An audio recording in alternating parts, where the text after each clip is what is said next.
नाम पे क्या है? 52 अक्षर हैं, मंत्र हैं। साहिब ने बिल्कुल मना कर दिया, तंत्र मंत्र सब झूठ है, इनमें ना उलझे कोई, और सार शब्द जाने बिना कागा हंस ना होए। ये जितने भी तंत्र मंत्र हैं ये सब झूठ हैं भाई, ये इंसानों के द्वारा बनाए गए चंद अक्षर हैं। इन्हीं अक्षरों को जोड़ तोड़ के मंत्र बना के बैठ गए। जब दुनिया में पहली बार आदमी आया, इंसान आया, जब इंसान बना यहाँ पे, तो उसके पास कोई भाषा नहीं थी, कोई कपड़े नहीं थे, नंगा ही आया था बेचारा, जानवरों की तरह घूमता था, आदि मानव कहलाता था। आज साइंस भी खोज करती है कि कैसे कैसे इंसान की तरक्की हुई, कैसे पैदा हुआ। उस वक्त ना कोई अक्षर थे, ना कोई भाषा थी, कुछ नहीं था, जानवरों की तरह रहता था। जानवरों की तरह ही एक दूसरे से बात करता था, जैसे दो कुत्ते आपस में बात करते, दो चिड़िया आपस में बात करती। लेकिन धीरे धीरे धीरे धीरे विस्तार होता गया, बुद्धि जागृत होती गई, धीरे धीरे इसने भाषाओं की खोज कर ली।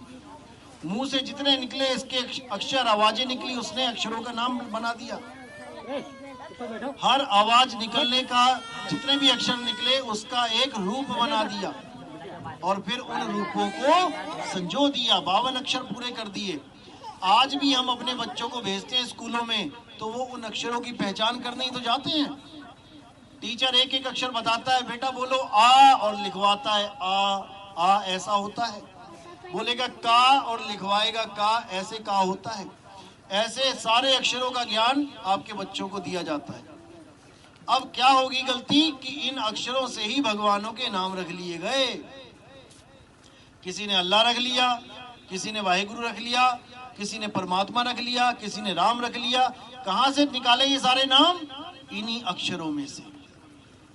जितने भी दुनिया के नाम है, जितने भी भगवानों के नाम है, जितने भी जात पात धर्म भेष, जितने भी आप लोगों के नाम हैं, ये नाम कहां से आए हैं? उन्हीं 52 अक्षरों में से।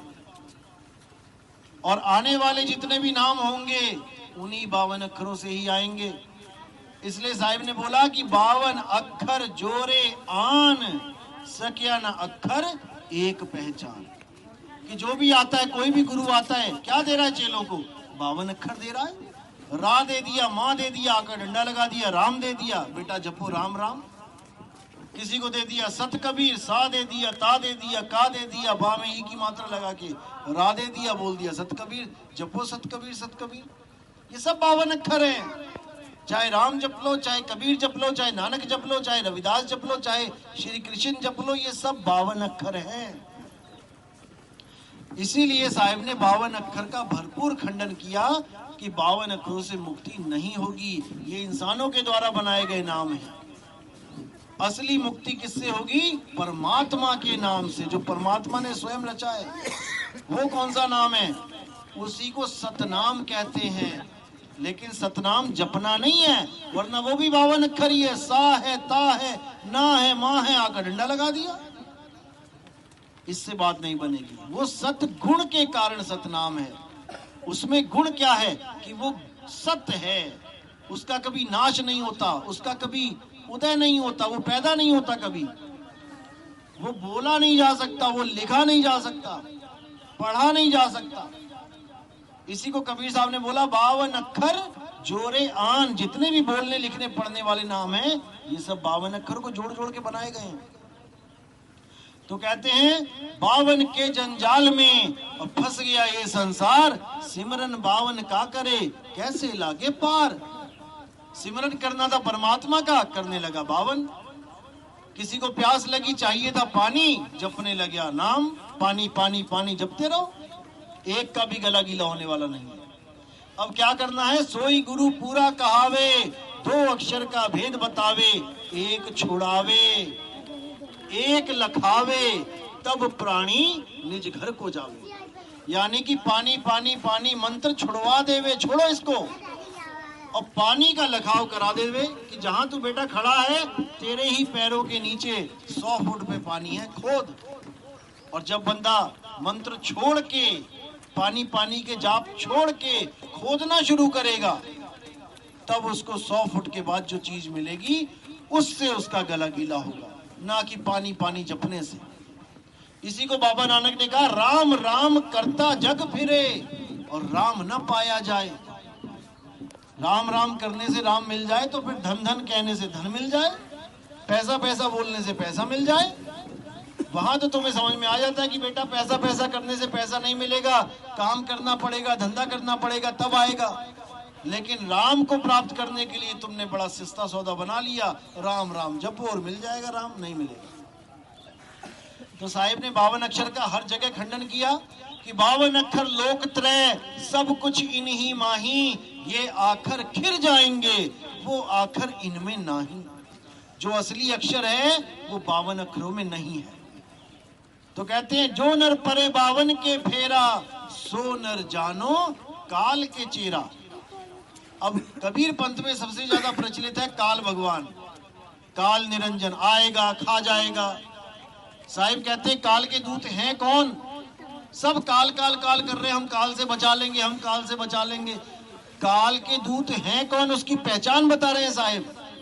जो नर पड़े 52 के फेरा, सो नर जानो काल के चेरा। जो भी गुरु 52 अक्षरी नाम देके, यानी बोलने वाला मंत्र देके, कान में बोल के फूंक मार के कह दे बेटा तेरी मुक्ति हो जाएगी, इसको जपो अंत समय तक, कहते वही काल का दूत है। जो नर पड़े 52 के फेरा, सो नर जानो काल के चेरा। जब 52 का टूटे डोरा, सहजे छूटे काल झकोरा। जब 52 का डोरा तोड़ने वाला गुरु मिल गया कि कुछ नहीं जपना बेटा, छोड़, जो चीज तेरे पास है उसको जपना क्या है। मुंह को कहां ढूंढे रे बंदे, मैं तो तेरे पास में। जब चीज पास पड़ी है तो उसको लखाव कराने वाला गुरु चाहिए, ना कि जपाने वाला। तो इसीलिए साहिब ने बोला जब 52 का टूटे डोरा, सहजे फिर नहीं आए फिर नहीं जाए, सार शब्द में रहे समाये। फिर उसका आना जाना खत्म हो जाता है। अब उसने कहीं नहीं आना, कहीं नहीं जाना। यानी आने का मतलब गर्भ में नहीं आना, जाने का मतलब किसी लोक में नहीं जाना। कि कोई कहे हमारे पिताजी का तो स्वर्गवास हो गया। स्वर्गवास का मतलब स्वर्ग में जाके विराजमान हो गए। स्वर्ग में क्या सुख है भाई? टीवी देखो, सीरियल देखो, कोई ना कोई राक्षस आता है, भक्ति करता है, ब्रह्मा विष्णु महेश को खुश करके वरदान मांग लेता है, फिर क्या करता है? स्वर्ग पे चढ़ाई कर देता है। फिर स्वर्ग में जो लोग बैठे हैं वो भागते हैं। ऐसे स्वर्ग का हमने क्या करना भाई? तो साहिब कहते हैं ना कहीं आना और ना कहीं जाना, आपे में आप समाना। यानी जो तुम्हारी आत्मा है उसी में तुमने रमण करना है। गीता में भी यही बोला, अध्याय 3 17वां श्लोक, कि जो लोग अपनी आत्मा में रमण करते हैं, जो अपनी आत्मा में सिद्ध हैं, जो अपनी आत्मा में अटल हो जाते हैं, अब उनको कोई और पूजा करने की जरूरत नहीं रह जाती। अध्याय 3 17वां श्लोक। 18वां श्लोक क्या कहता है कि जो लोग आत्म सिद्ध हो जाते हैं, जो अपने आत्म ज्ञान में आ जाते हैं, अब वो किसी अन्य जीव पर निर्भर नहीं रह जाते।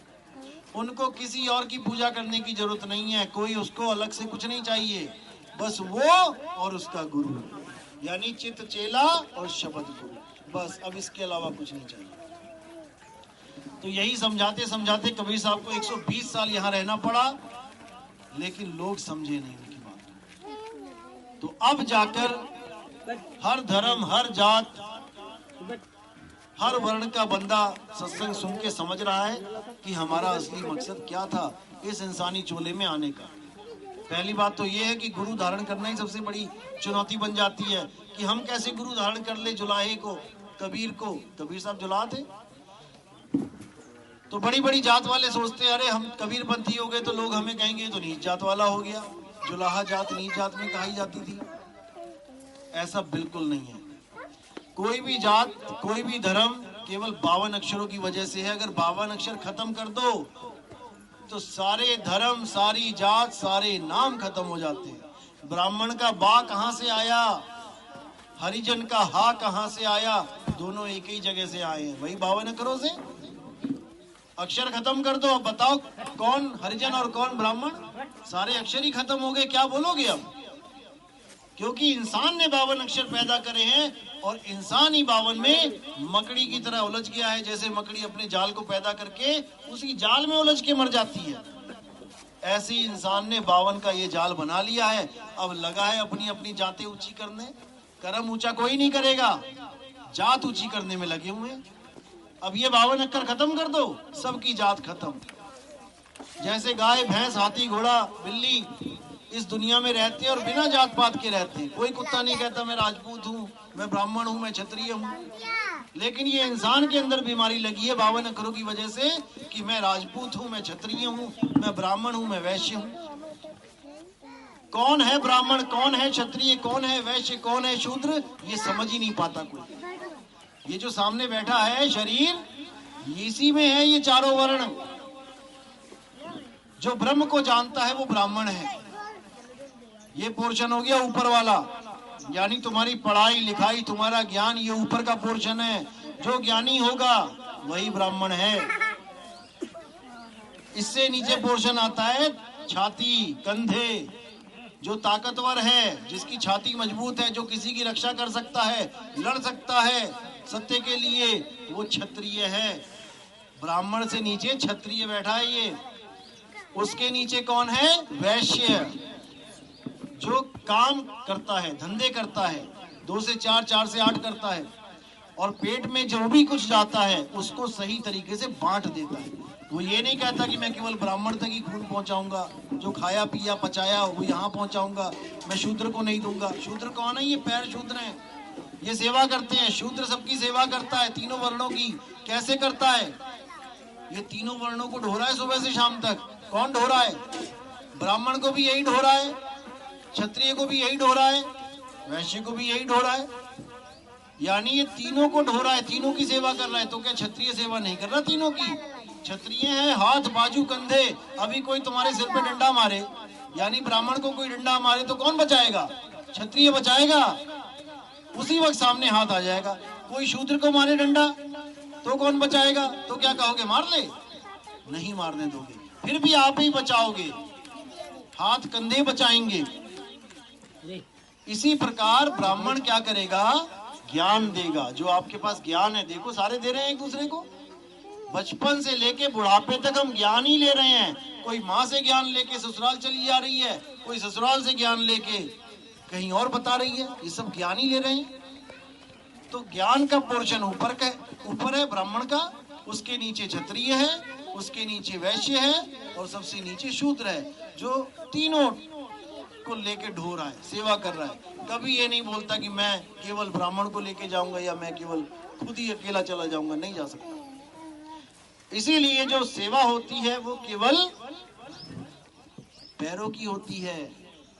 पैर दबाते हैं लोग, पैरों पे चरणों में पड़ते हैं। कोई सिर पे माथा नहीं टेकता, पैरों को माथा टेका जाता।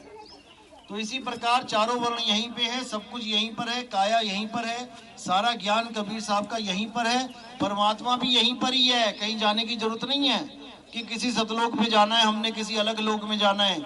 नहीं जाना है, ना कहीं आना ना कहीं जाना, आपे में आप समाना, अपनी आत्मा में रमण करना है। क्योंकि परमात्मा का वास अब हमारी आत्मा में है। अब कई लोग क्या कहते हैं कि परमात्मा कहाँ है? शरीर में है। दिक्कत ये आ जाती है, परमात्मा का वास है आत्मा में, शरीर में नहीं। क्योंकि अगर शरीर में परमात्मा का वास होता तो कभी शरीर खत्म ही ना होता, मृत्यु ना होती शरीर की। अब परमात्मा है आत्मा में, इसलिए आत्मा की कभी मृत्यु नहीं होती। कोई बड़े से बड़ा ज्ञानी ये नहीं बता सकता, बोल सकता कि आत्मा मर जाती है। सबके सब यही बोल रहे हैं कि आत्मा अजर अमर अविनाशी है। क्यों है? कारण क्या है? क्योंकि उसमें परमात्मा का वास है। दूध में जैसे घी रहता है, अब दूध को कहो कि घी ढूंढ के ला और वो कहीं गलियों में ढूंढने चला जाए तो क्या मिलेगा उसे? कुछ नहीं मिलेगा। दूध में घी छुपा है, आत्मा में परमात्मा छुपा है। बस उसको प्रकट करने के लिए एक भेदी गुरु चाहिए जो सारे भेद बता दे, सारा ज्ञान खोल दे और आपको सही तरीका बता दे कि परमात्मा को कैसे पाना है। अपनी ही आत्मा में खोजना है और कहीं नहीं।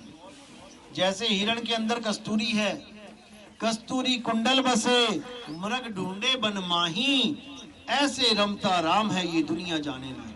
वो रमता राम सब में रम रहा है, कोई परमात्मा अलग से किसी के अंदर ज्यादा ये कम नहीं है, वो सब में एक समान है।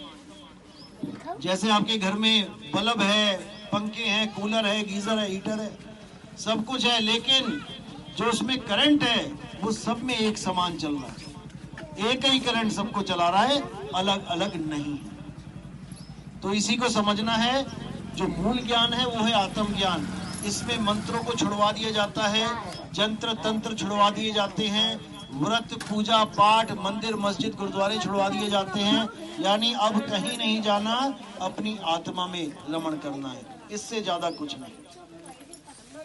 अगर किसी का कोई सवाल है तो वो पूछ सकता है। अगर किसी भगत ने, कितने कबीर पंथी हैं, हाथ खड़े करो जरा। कबीर पंथ में जो है, कबीर पंथी जो नाम लेके बैठे हैं, बहुत अच्छी बात। कौन से पंथ में है? कबीर साहब का धर्मदास जी। दामाखेड़ा गद्दी है, दामाखेड़ा या खरसिया, दो है ना। दामाखेड़ा बंस 42, बंस 42 गद्दी जो है वो दामाखेड़ा की है। अब एक बंस 42 और चल रहा है, वो खरसिया वाली गद्दी जो है, मेरे ख्याल से क्या नाम है, इधर काशी में। दो बंस 42 हो गए ना, आप लोग को पता नहीं क्या? दो हैं। एक तो प्रकाश मुनि साहब बैठे हैं और एक पे बैठे हैं अर्ध नाम साहब, जो मंदिर बना है जो बनारस में, वहां पर भी जो गुरुजी बैठे हैं वो भी बंस 42 ही चला रहे हैं। उनके भी 42 नाम लिखे हुए हैं पहले से, और जैसे जैसे आगे कोई बैठ रहा है उसको वही बंस 42 के नाम पकड़ाए जा रहे हैं। यानी दो बंस 42 हो गए। अगर मान के चलो कि कबीर साहब ने अगर आशीर्वाद दे भी दिया बंस 42 का, तो दो लोगों को थोड़ी नहीं दिया था। यहाँ तो दो गतियां चल रही हैं। तो कहने का मतलब यही है कि बंस कौन है? कहते हैं बंस सोई कौन है, जो हमारा नाम को चीन जाए। शब्द कहे सो बंस हमारा, ना तो पड़ा काल की धारा। जो शब्द को ग्रहण करता है, शब्द कौन सा? सार शब्द, वो मेरा वंश है। अगर 52 अक्षर को लेके बैठा है, वो मेरा वंश नहीं है, वो मेरा वंश हो भी नहीं सकता, क्योंकि 52 अक्षर कबीर पंथ में है ही नहीं। 52 अक्षर तो कबीर साहब के आने से पहले चल रहे थे, मंत्र चल रहे थे, जंत्र चल रहे थे। कबीर साहब यहाँ पे आते हैं 52 अक्षरों की डोर तोड़ने के लिए, ना कि 52 अक्षर देने के लिए। तो वंश कौन है कबीर साहब का? जो उनके ज्ञान को अर्जित कर ले, वही उनका वंश है। जो उनके ज्ञान पे ही नहीं टिक पा रहा है, वो उनका वंश नहीं है। मान के चलो आज 42 वंश खत्म हो गए, अभी 16-17 चल रहे हैं, कोई बात नहीं। आज मान के चलो कि ये आखिरी वंश चल रहा है, इस 42 खत्म हो गए। चलो आज खत्म हो गया, अब बताओ आगे क्या करें? अब तो 42 का वादा भी पूरा हो गया, आशीर्वाद भी पूरा हो गया। अब हाँ, ये है मुद्दा। ये वंश 42 बाहर नहीं है, वो वाला 42 तो खत्म हो जाएगा, क्योंकि 41-42 खत्म। हाँ, तो फिर नाम क्यों लिखे जा रहे हैं 42?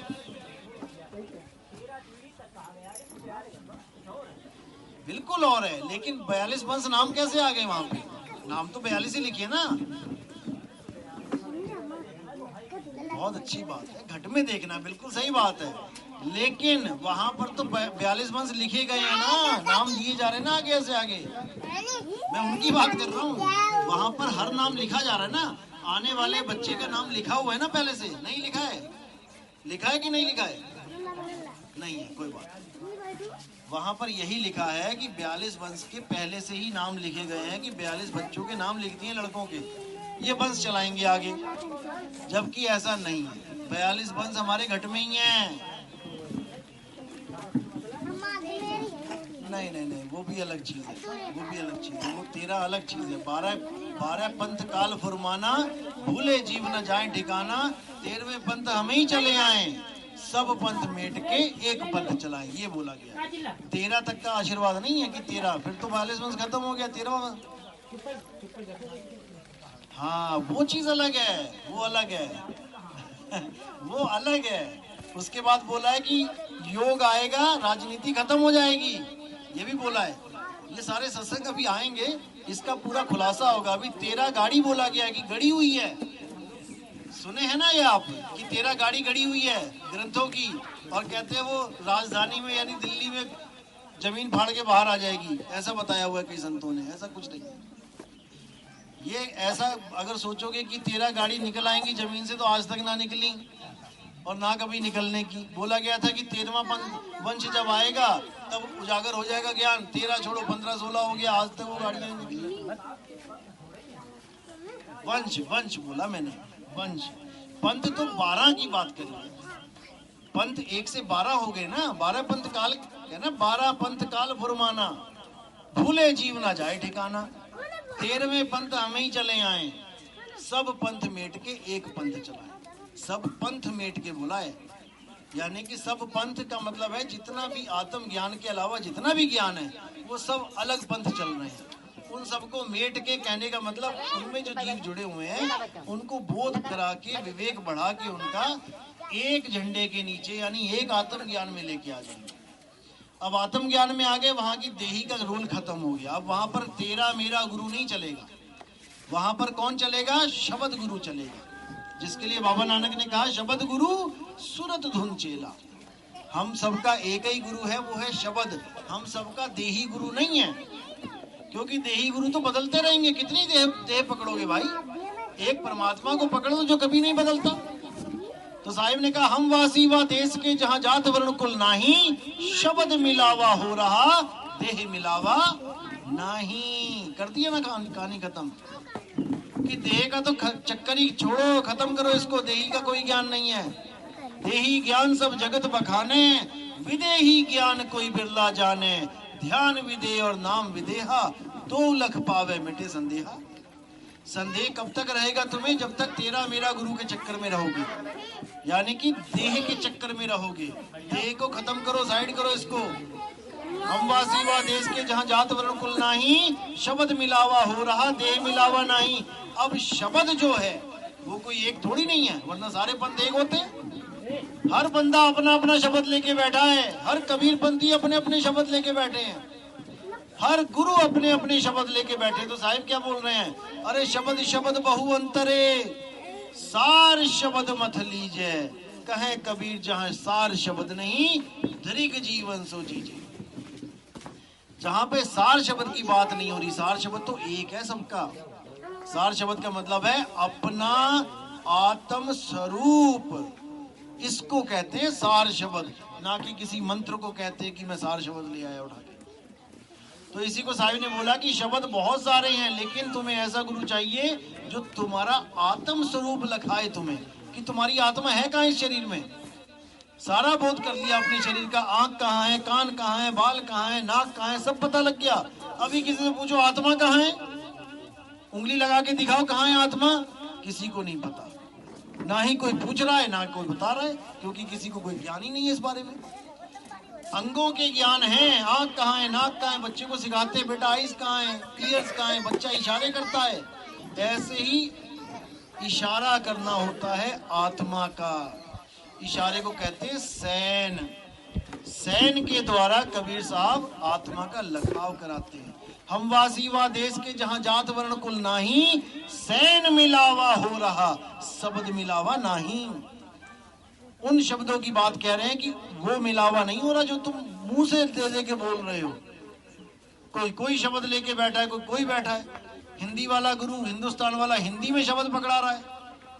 अंग्रेज कोई गुरु आ गया तो वो अंग्रेजी में शब्द पकड़ाने लग जाएगा। अरबी वाला अरबी भाषा का कलमा पढ़ा देगा। ये सब शब्द ही तो हैं।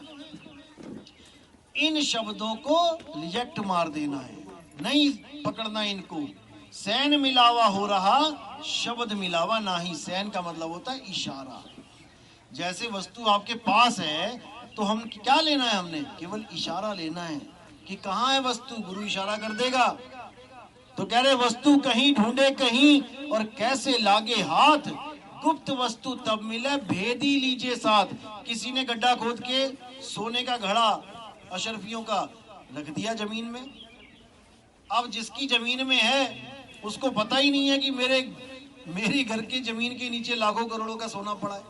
अब वो बेचारा भीख मांग रहा है गलियों में, बैठा खजाने के ऊपर है लेकिन भीख मांग रहा है, कुछ खाने को नहीं है।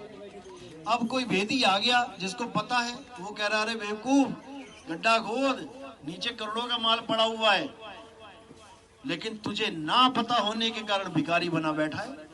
इसी प्रकार कबीर साहब कहते हैं कि तेरे पास खजाना है लेकिन तुझे पता नहीं है, इसलिए भिखारी बना बैठा है। अरे भीखा भूखा कोई नहीं, सबकी गठड़ी लाल, और गांठ खोल देखा नहीं, ताते भय कंगाल। गांठ खोल देखा नहीं, कौन सी गांठ? जड़ चेतन की गांठ। जड़ शरीर और चेतन आत्मा, इसकी गांठ लग गई है। ये जितने भी बैठे हुए हैं, ये दो चीजों का मिश्रण है, एक शरीर का और एक आत्मा का। जितने भी बैठे हुए लोग, सबने एक दिन अपने शरीर को छोड़ के चले जाना है। छोटे से छोटा बच्चा और बूढ़े से बूढ़ा आदमी, दोनों तैयारी कर रहे हैं अपने शरीर छोड़ने की। भूल जाओ इस बात को कि कोई यहाँ रहेगा। जितने मर्जी बिल्डिंगें बना लो धोखे दे दे के लोगों को, जितने मर्जी खेत बड़े कर लो धोखे दे दे के अपने भाइयों को उसकी जमीनें हड़प कर करके, शरीर छोड़ के यहीं चले जाओगे। एक रुपया भी नहीं ले जा पाओगे। अगर खा भी लोगे ना रुपया, वो भी तुम्हारी जब जलाया जाएगा वहीं पे निकल आएगा वो पेट फाड़ के रुपया। तो केवल माया ने भरमा रखा है हमें, एक दूसरे से झगड़ा करवा रखा है। ये भुला देती है माया कि बेटा तेरा एक एक दिन कम हो रहा है, तू मौत की तरफ बढ़ रहा है। कितने लोग हमारी आंखों के सामने चले गए और कितने जाने वाले हैं, लेकिन हमें एक बार भी ये नहीं महसूस होता कि एक दिन मैंने भी जाना है।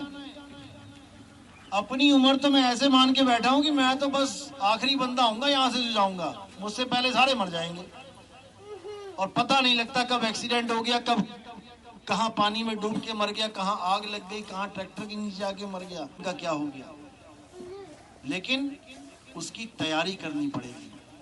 कबीर साहब यहाँ पे आते हैं मृत्यु की तैयारी करवाने, कि मौत तो आएगी, बाढ़ तो आएगी, पानी तो आएगा। अब जिसे तैरना आता है वो तर जाएगा, जिसे नहीं आता वो मर जाएगा। पर मरना तो पड़ेगा, आना तो, पानी में जाना तो पड़ेगा। तो इसीलिए साहिब कहते हैं, जिस मरने से जग डरे मेरे मन आनंद, मरने पर ही पाइए पूर्ण परमानंद। मरना तो पड़ेगा, ऐसा कोई है नहीं जो ना मरे। लेकिन मरने से पहले अगर तुमने मरने की तैयारी कर ली, जैसे पेपर होते हैं बच्चों के, पता होता है सबको कि 1 साल बाद पेपर है, फिर भी फेल हो जाते हैं, जबकि 1 साल का समय है उसके पास। क्यों फेल हो जाते हैं बच्चे?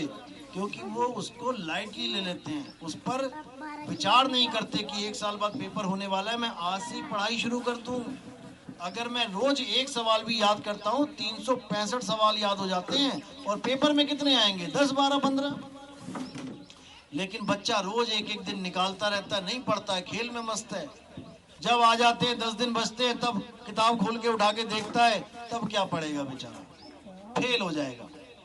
इसी प्रकार हमारी मृत्यु के दिन निकट आ रहे हैं। कोई सोच के बैठा है मैं तो अभी काम धंधा नया खोला है, मैं तो अभी अमीर बनूंगा, करोड़पति बनूंगा। कोई सोच के बैठा है मैं तो अभी शादी करूंगा, बच्चे होंगे। लंबी लंबी सोच के बैठे हैं, लेकिन एक पल में वो काल भगवान आएगा, कान से पकड़ के बाहर कर देगा शरीर से। इसलिए हमने अभी से, आज से ही ये विचार करना है कि मैं शरीर को जब छोड़ूंगा तो कहाँ जाऊंगा। बस यही भक्ति है। इसके अलावा कोई मंत्र जपना, कोई ध्यान लगाना, किसी गुरु का ध्यान करना, कोई व्रत करना, ये सब पाखंडवाद में आता है। तुम्हारा एक ही मकसद है कि आए हो तुम कहाँ से, जाना तुम्हें कहाँ है। इतना बस विचार लो, हो गया भजन, मन की तरंग मार लो, हो गया भजन। बस इतना सा काम है कि तुम कहाँ से आए हो, इस शरीर में से कैसे एंटर किया आपने।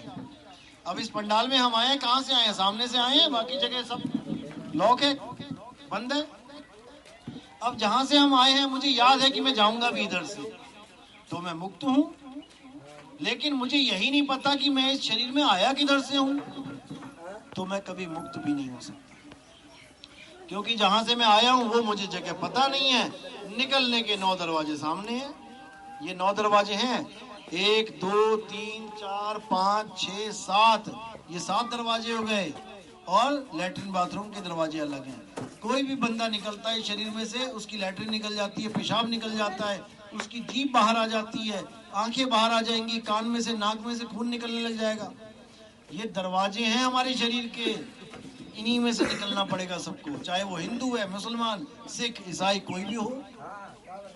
अब हमें निकलने के दरवाजे पता लग गए, लेकिन आने का दरवाजा हमें नहीं पता। तो गुरु भेद बताता है, कैसे तुम इस शरीर के अंदर आए हो और कैसे तुम यहाँ से निकलोगे, ये सारा भेद बता के तुम्हें भक्ति करवाता है। और जब तुम इसमें निपुण हो जाते हो, उसके बाद मौत नाम की कोई चीज नहीं है। फिर तो केवल शरीर को खाली करना है। जैसे तुमने मकान को खाली करके अपने असली घर चले जाना है। कौन मरा? कोई भी नहीं मरा। असल में किसी की मृत्यु होती ही नहीं है, केवल शरीर खाली करते हैं। शरीर खाली करने को हमने एक मृत्यु नाम दे दिया कि मर गया, पापा मर गए, मम्मी मर गई। कोई नहीं मरता, केवल शरीर खाली करके कहीं और चली गई है। अब इसी खाली करने को हमने मौत मौत मौत बना के डरा दिया लोगों को। जबकि साहिब कहते हैं मरता मरता जग मुआ, मरना जाने ना कोई, ऐसी मरनी जो मरे और न मरना हो। अगर जैसे मैं कह रहा हूं कि ऐसे मृत्यु को मरना सीख लो, कहते हैं दोबारा कभी मौत नहीं होगी, क्योंकि कभी गर्भ में जाओगे नहीं। तो साहिब कह रहे जहां से आया वहीं समाया, कहे कबीर तूने क्या कमाया। गर्भ से आया। इस दुनिया में जितने भी लोग हैं, कुत्ता बिल्ली हाथी घोड़े जितने भी हैं आदमी, ये सब कहां से आए हैं? माँ के गर्भ में से आए हैं। कहां? जहां से आया और वहीं समाया। अब दोबारा कहां जाने की तैयारी कर रहे हैं हम लोग? शरीर छोड़ के कहां जाएंगे? गर्भ में ही जाएंगे दोबारा जन्म लेने। तो कहते जिस गर्भ में से 9 महीना उल्टा लटक के आया, अल्लाह अल्लाह वाहिगुरु वाहिगुरु करके बेचारे ने 9 महीने पूरे किए उल्टे लटक के, अब उसको भूल गया, भक्ति भूल गया। अब क्या कर रहा है? अब राजा बना बैठा है, मैं साहूकार, मैं ये मैं वो, और ऐसी एक दिन मैं करता मर जाएगा, फिर गर्भ में चला गया। तो ये चलता ही रहेगा काम। इसको खत्म करने का एक ही मौका है, वो है इंसान चोला। अब इंसान चोले में हमने केवल विवेक बढ़ाना है अपना, और कुछ नहीं करना। कोई मंत्र जंत्र नहीं जपने, केवल ये समझना है कि मैं कहां से आया हूं और कहां मैंने जाना है। तो इसी को समझना, और कोई जाप नहीं, कोई मंत्र नहीं, बस इसी भेद को जानने से तुम्हारी मुक्ति हो जाएगी। आए हो तुम कहां से, जाना तुम्हें कहां है, इतना बस विचार लो, हो गया भजन, मन की तरंग मार लो, हो गया भजन। तो यही काया है पिंजड़ा, पिंजड़े में बैठी है मैना। अब इस मैना के उड़ने से पहले इसको असली घर का पता लग जाए तो ये अपने घर की तरफ उड़ जाएगी, नहीं तो वापस इसी 10 दरवाजे के पिंजड़े में दोबारा आ जाएगी। तो इसी को समझाने के लिए बार बार कबीर साहब इस दुनिया में आते हैं और बाकी संत महात्मा भी सत्संग करते हैं। हम भी यही समझा रहे हैं कि भाई समझ जाओ, इससे पहले मृत्यु आ जाए, जब तक छोड़ दो और सत्य को समझ लो, सार शब्द को जान लो। तुम्हारा सत्य स्वरूप, तुम्हारा निज रूप ही सार शब्द है।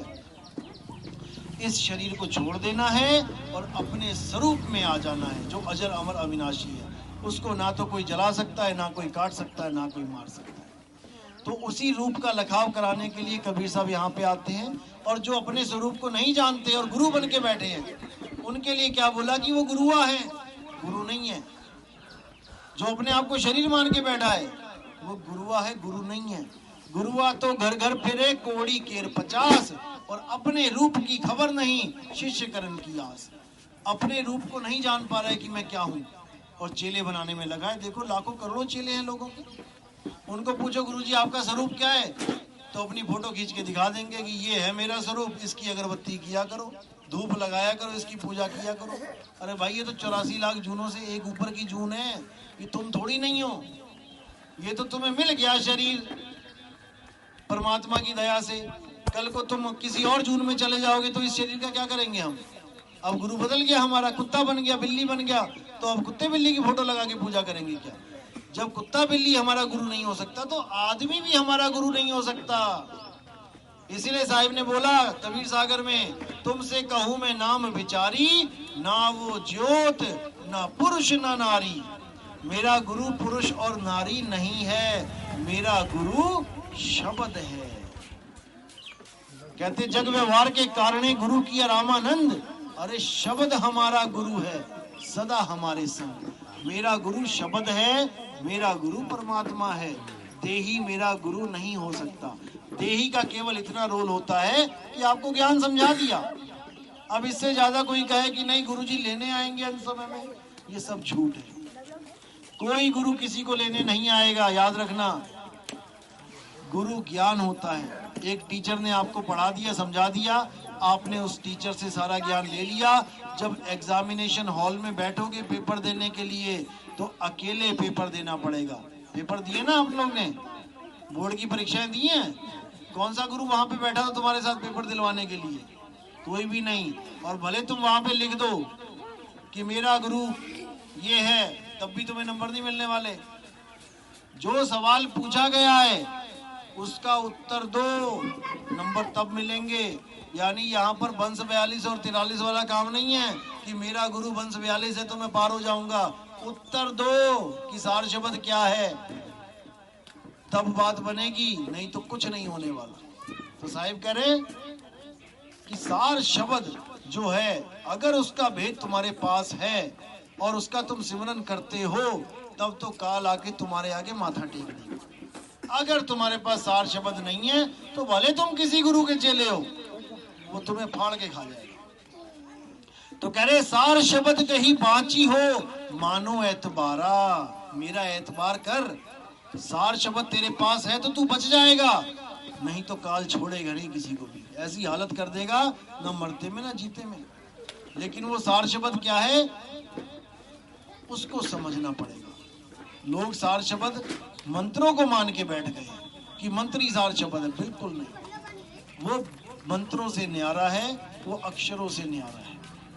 चलो, तो मैं वाणी पे विराम देता हूं, और कोई अगर सवाल कुछ और है किसी का तो पूछ सकते हैं।